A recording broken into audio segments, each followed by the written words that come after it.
Halo anak-anak, melanjutkan keterangan ya tentang apa sih makna kurva isokos dan isokuon ya.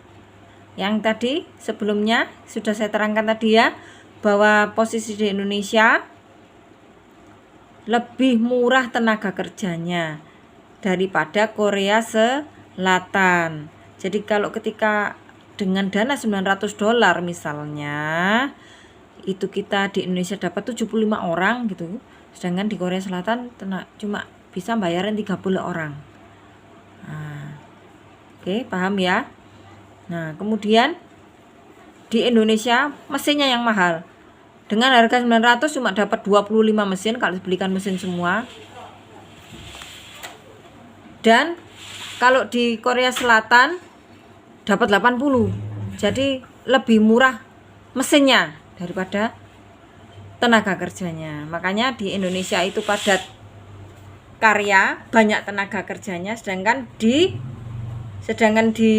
Korea padat modal, lebih banyak modalnya. Nah, kemudian dilanjutkan ketika ya dua kurva isokuon dan isokos, saya dekatkan bentar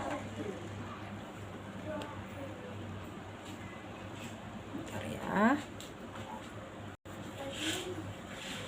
Nah, ketika kurva isokuon dan isokos digabungkan ya, nanti kita akan mengetahui di mana titik maksimal, di mana titik optimal ya, sebuah perusahaan bisa memproduksi suatu barang. Contohnya seperti ini. Ini tadi kurva isokosnya Indonesia yang $900. Nah, ini yang ini. Nah, kemudian yang bawahnya kurva isokos Indonesia yang $800, yang ini. Kemudian yang biru muda itu kurva isokosnya Korea, ini yang $900. Kemudian yang bawahnya yang $800. Jadi ini dengan duit $900 tuh dapat faktor produksi seberapa banyak gitu loh ya. Yang Indonesia ini, yang Korea yang biru muda. Oke. Nah, kemudian ada digabung dengan kurva isokuon. Apa tadi isokuon? Iso sama, kuon quantity. Berarti berapa jumlah faktor produksi? Ya, kombinasi faktor produksi yang akan menghasilkan jumlah yang sama. Ini dalam soal ceritanya ya, ada kurva isokuonnya 2 yang merah. Yang merah ini adalah produksi 300 buah sepatu. Dia butuh segini. Nah, kombinasi faktor produksinya. Nah, itu berlaku untuk di Indonesia dan Korea. Jadi kurva isokuonnya sama. Untuk dua negara ini sama. Untuk 300 sepatu itu butuh kombinasi seperti garis merah ini. Nah, sedangkan untuk produksi TV ada isokuon TV ini, 90 TV ini. Nah, ini ada garis hijau muda. Nah, itulah garis isokuon ya.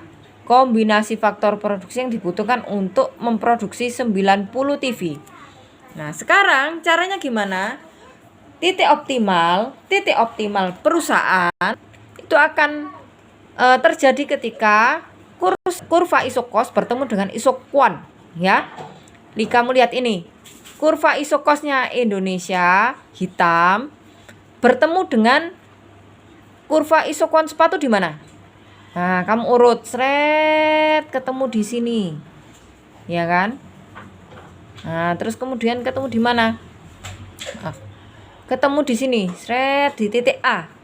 Nah, ya, dengan faktor produksi, ya, kombinasi faktor produksi yang sama, yang untuk menghasilkan 300 sepatu, ya, biayanya 800. Ya kan, kita kan kalau produksi kan memilih biaya yang lebih murah, bukan biaya yang lebih mahal. Kalau harganya itu yang lebih tinggi kan gitu ya. Nah, otomatis kita mencari singgungan kurva isokuon dengan kurva isokos yang rendah. Jadi ketemunya di titik A. Paham? Maka titik optimalnya produksi 300 sepatu itu dengan harga atau biaya cuma 800 itu ketemu di titik A. Nah, di sini. Ya.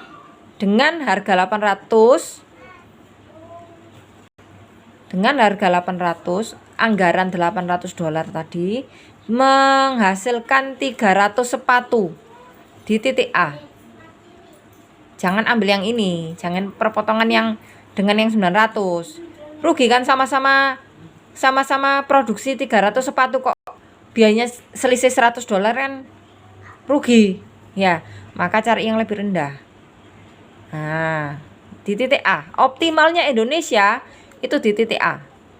Ketika kurva isokos dan isokwon bertemu. Kemudian kita lihat Korea, garis biru muda. Di mana bertemunya? Ternyata dia sama sekali tidak bertemu di isokos yang 800 ya. Ini yang bawah ini kan isokos yang 800. Sama sekali tidak ketemu. Dia ketemunya malah di isokos yang 900 di titik B. Nah, sekarang kalau menurut kalian ya, Indonesia bisa memproduksi 300 sepatu dengan anggaran atau biaya 800. Sedangkan Korea bisa memproduksi sepatu 300 ini dengan anggaran 900. Dengan anggaran 900. Berarti yang lebih istilahnya lebih punya kekuatan yang mana, yang lebih unggul yang mana antara Indonesia sama Korea? Otomatis Indonesia kan, kita bisa produksi 300 sepatu dengan biaya 800, sedangkan Koreanya produksi 300 sepatu dengan harga 900. Ini dengan catatan ya, kualitas sepatunya sama, spesifikasi sepatunya sama bahannya sama, modelnya sama gitu. Ceritanya seperti itu. Otomatis dari grafik ini maka Indonesia lebih unggul daripada Korea dalam produksi sepatu gitu. Kemudian kita lihat yang garis Isokwon TV yang hijau muda ini. Isokwon TV untuk memproduksi 90 TV gitu ya. Ketemunya di mana sama kurva isokos Indonesia? Ternyata di isokos yang 900 ini. Hijau ini ketemu di C ini. Nah, ketemu di sini. Berarti untuk memproduksi 90 TV, Indonesia itu membutuhkan anggaran 900. Sama sekali nggak menyentuh yang 800 ini yang hijau ini, ya kan? Nah, sedangkan dengan Korea, kamu lihat. Di Korea menyentuh dua-duanya. Yang 900 menyentuh, ini yang atas. Yang 800 juga menyentuh. Maka produksi optimalnya si Korea tadi adalah di titik D. Gitu ya.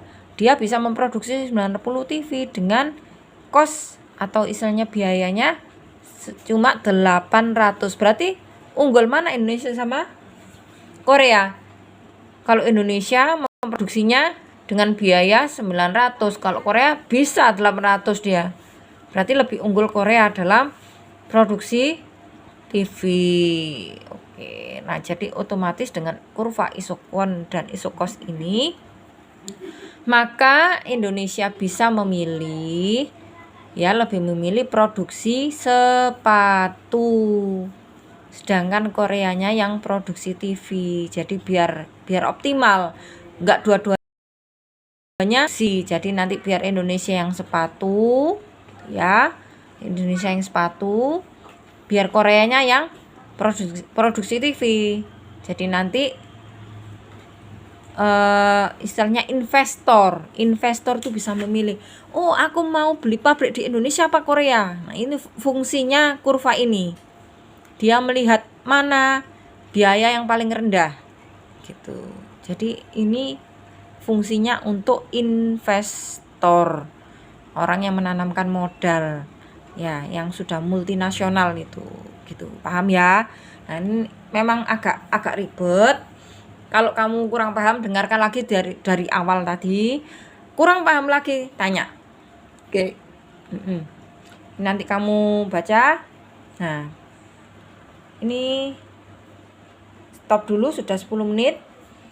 Kita lanjut berikutnya ke teori perilaku konsumen ya, hukum Goosen 1. Oke, kita cut dulu.